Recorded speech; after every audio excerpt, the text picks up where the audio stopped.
Welcome. I'm starting to put together the first group of videos configuring this Mach3 for the mill.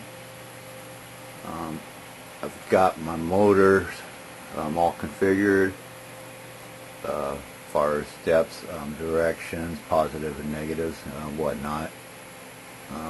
That was a bit tricky. Nothing I didn't eventually overcome. Obviously I've got the G540 up and running.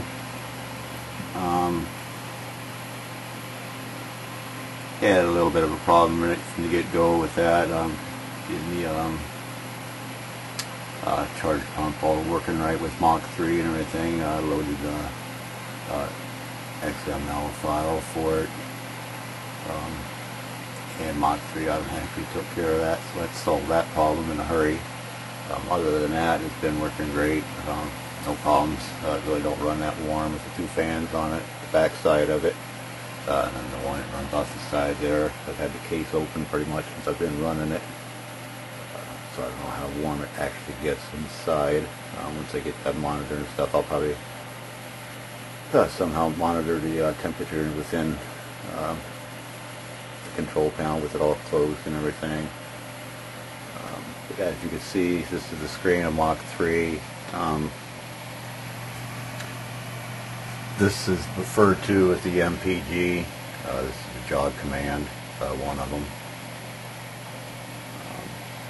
What I'm going to do, first thing I want to go over here too, I'm sure you'll probably notice in the video, my Z-axis.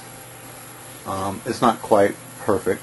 Obviously I did this on the homemade rotary table with the 4-inch lathe chuck. Evidently I didn't get something perfectly centered, whether it be my screw holes or the actual center. See, it does tend to wobble a little bit of binding. It's not missing no steps. As far as on the DRO, it's coming back to 0, every time.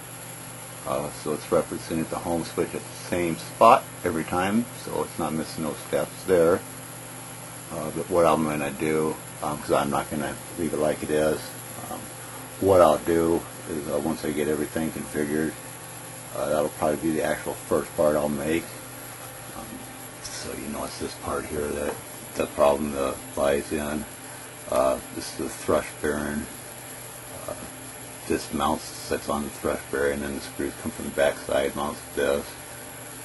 Same with this in the back side, they're countersunk up into the pulley.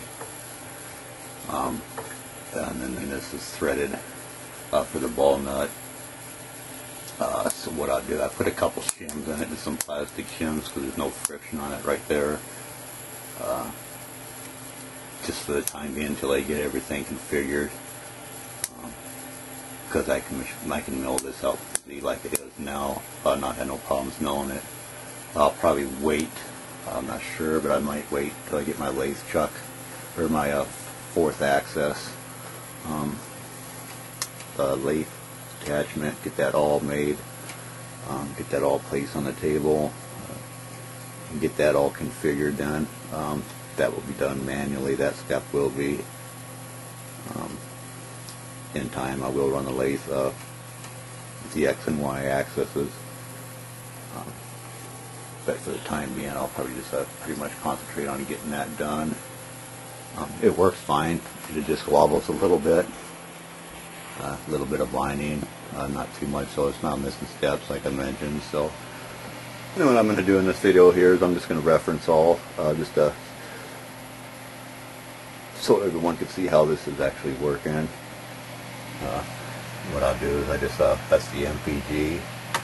You just go down to your tabs button, you hit tabs, and removes it from the screen. Same thing if you need it on the screen, you just push tab and it comes right up on the screen. And as you can see, this is the coordinates that it's at right now. These are not the actual coordinates because I haven't got that part set yet. I'll have to do that with the gauge block. 1, 2, 3 block, and the dial indicator. I'll do that once I get a few more things configured on here. I'm going to put together a couple G codes and run a couple dry runs with that too. I do have both my solid edge programs on this computer, as well as Sheet Cam and a few other programs. Not too many though, but it works great. I haven't had a single issue with it yet, so knock on wood there as well. And what we're going to do here is kind of tricky here. I'm left-handed here using this. I'm right-handed. As you can see there, the cursor's over top of that says reference all. What I'm going to do here is I'm going to reference all, and you can see it in action. It'll reference the Z-axis first, the Y-axis, and then the X.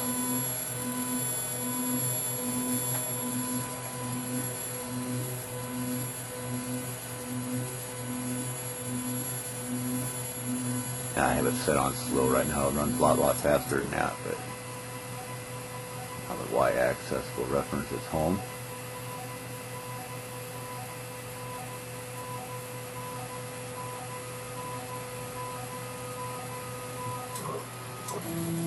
And the X-axis will do the same.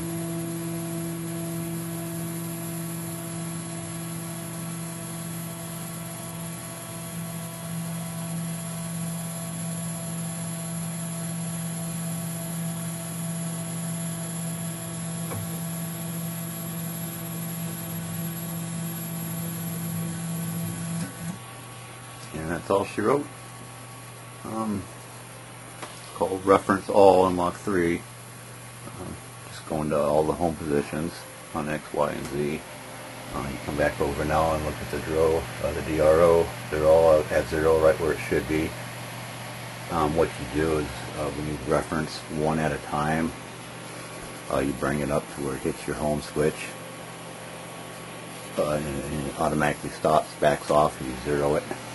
And you do that for X, Y, and Z. A if you have it as well. I do, but it's not hooked up yet. And that's your reference points, your starting points for your home switch. Pretty much the same way as with your limit switches.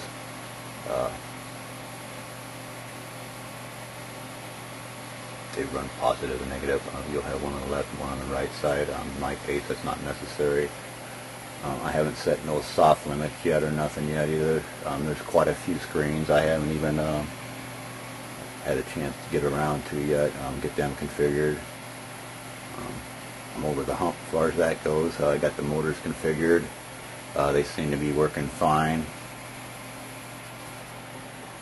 Other than that, that's pretty much it. Just wanted to put together a quick video here on getting this thing configured. And there'll be many more to come, guys. Thanks for watching.